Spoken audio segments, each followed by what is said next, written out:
like second season, and I was there for like 3.5 years or whatever. So this is back '94, and the show was really hot.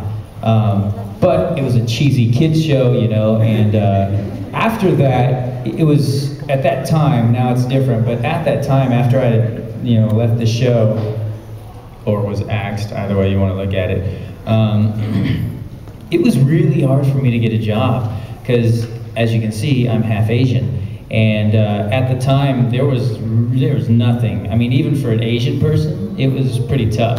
But it'd be easier if you were just Asian or white. And for me, being like right down the middle, it was tough. And coming from Power Rangers, it was like, oh, you're from Power Rangers? This is a pretty cheesy kids show, you can't act. And which could have been true actually at the time. But either way, it was really tough for me to get any work. And that's actually, I hit a depression, and long story short, I had a lot of stuff go down and lost a lot of things, and all I had was a guitar and a cot and 2 trash bags of clothes, and I just kind of moved from house to house, whoever let me stay with them for a bit, you know?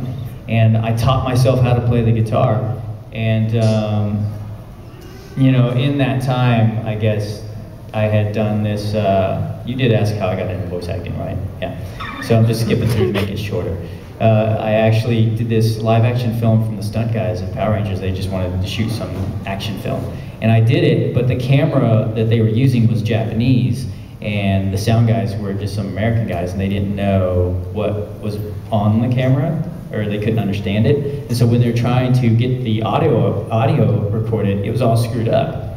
And so I had to go back in and dub all my stuff. And as I was dubbing it, the producers said that I had a decent hero voice, which to me made sense because I was playing the hero, and I was like, okay, cool. But then afterwards, he was like, you know, you should come in and audition for this anime thing that I'm doing, if you want. And I was like, yes, because I needed the work, you know. And I went in, and they showed me this anime, and they had they had a dub already, and I don't know if it was scratch or not, but it was this really low voice, and I was like, dude, I'm not gonna sound anything like that. And then they played the Japanese, and it was much higher pitched and just kind of off the wall. And they said, can you do something like the Japanese? And I was like, I could try, you know? And so I did it, and a couple weeks later, they called me up and said I had the part for Bash and Trigun. And so that was the first thing for me. And from there, it just kind of kept growing, I guess. To be a part of your resume, $60 billion.